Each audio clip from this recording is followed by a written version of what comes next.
Welcome back to the business of battle rap, where culture meets commerce. I'm your host, Saqar Ahhah Ahershu. I am Tut Rayay, and today we're taking it to the grassroots, the small leagues, the lifeblood of battle rap, the proving grounds, the local gyms where tomorrow's stars are built. This episode is called Small Leagues, Big Dreams. It was all a dream. I used to read Word Up magazines. So we're breaking down the economics of running a small battle rap league, the challenges, Crazy. the opportunities, and what separates the leagues that fold in 6 months from the ones that build big dynasties. That's a major task.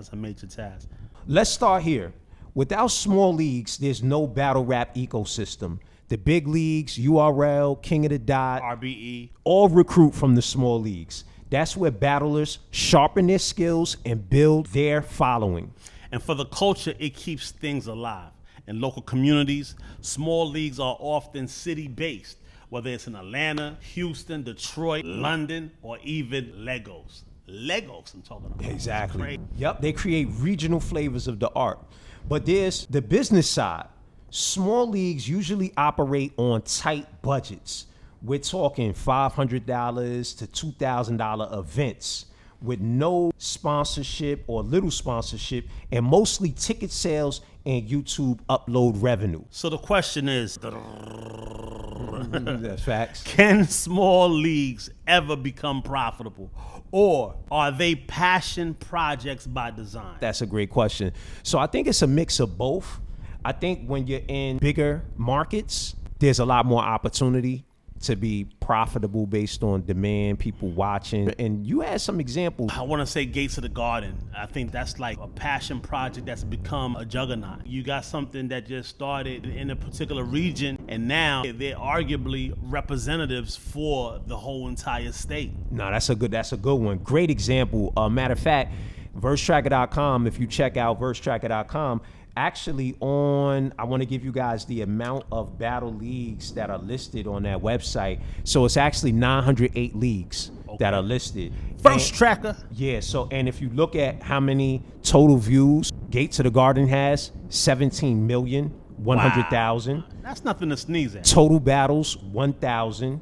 Average views, 16,790.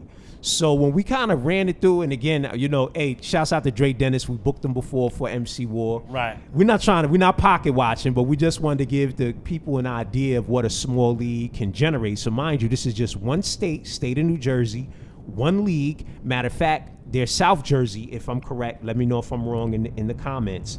And so again, if you're doing a CPM average $3, lifetime YouTube revenue would have been about $25,000 for this league, which is over 5 years they've existed on YouTube. So that's about $5,000 a year, right? So you break that down per month, that's like $600 a month, Okay. right? Just from YouTube revenue, not including what they're doing on their pay-per-view and of course ticket sales. That's to be respected because it takes a lot to run a league. I mean, running a league isn't cheap. You got venue rentals, security, camera, crews, promotions. The travel and accommodation for the battler plus their payouts. Even a small 6-battle card can cost $3,000 to $5,000 to put together. And that ain't cheap, man. It becomes like, what's the revenue? Maybe $10 a ticket, 100 to 200 people in a room. So 1,000 to 2,000 at the door. A few $100 in YouTube revenue. The math is not mathing. Exactly. Math is just not exactly. mathing. So that's why a lot of small leagues either don't pay battlers or pay very little. Just enough for travel. Sometimes they just say, listen, we'll cover your travel, your accommodations, and you're gonna get exposure. They're banking on that, not immediate profit. The question becomes the exposure. The exposure only goes so far. If a battler don't see a path to a bigger bag, they leave for a larger league. So what's the incentive for a battle rapper to stay with a small league? That's the question. That's a great question. I want to go back to Gates of the Garden because I think Solo would be the perfect example. Is he the old guy that be with the Yeah, one of the most hilarious battle rappers in the game. Okay. He's got 4.6 million total views of his battles. He's battled 36 times and he averages 129,000 views per battle in 11 of his 36 battles. So that's like 33% was with Gates to the Garden. Wow. So I think it does. That's his home. Yeah, so I do think it can be profitable for a battler to stay with a local league like Gates to the Garden, because that's going to give him continued business and continued exposure. He's also a comedian. We're talking like a comedian that does stand-up. So this is all adding value to his total and overall brand. Wow. What would you say about small leagues surviving through local sponsorship? One way small leagues can survive is through local sponsorships, just like you just said. Maybe a barbershop, a clothing brand, a local business that wants visibility. They might put up $500 to $1,000 to have their logo on the flyer. In some cases, the community support is major. Some innovative ideas could come around like crowdfunding, chip Good in one. on GoFundMe's or Patreon. A lot of people's utilizing Patreon now. Even Joe and Jada utilize Patreon. So stuff like that helps a league through an event. So the challenge is convincing sponsors that battle rap is worth the investment.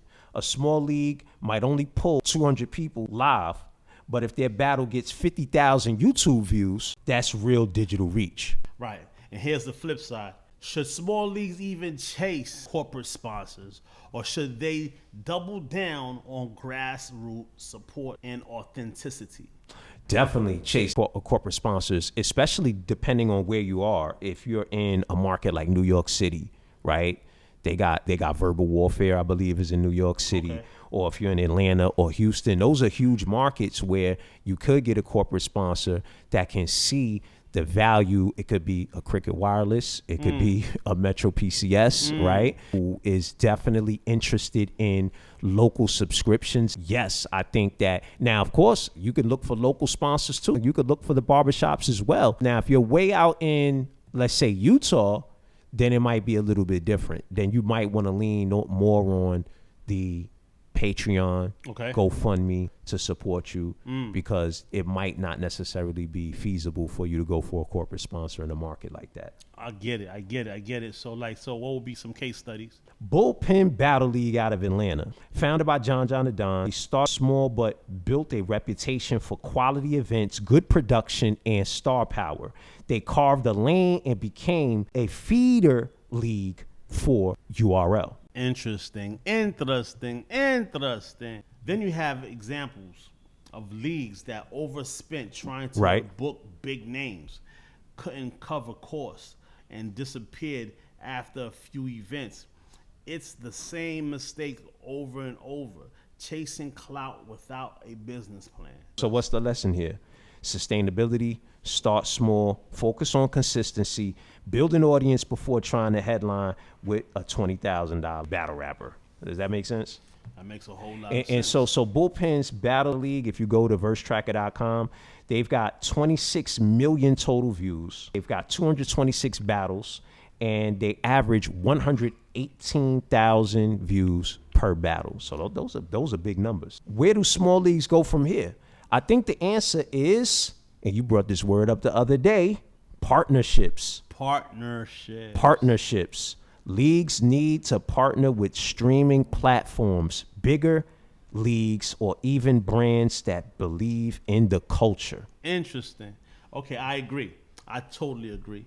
And I think the future is hybrid. Local live events for the community, but global streaming for revenue. I love it. That way, even a 100-person room can reach 50,000 viewers worldwide.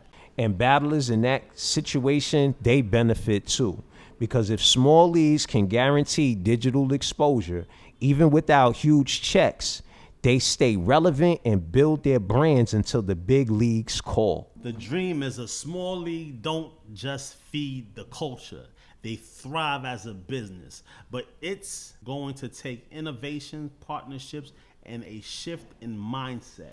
That's a fact. And MC Ward, we have some ideas. So if you're a small league looking to partner, we'd love to have that conversation with you. just reach out, DM us, hit us up. I'll put the contact information and the details below. And that's pretty much it for the business of battle rap, small leagues, big dreams.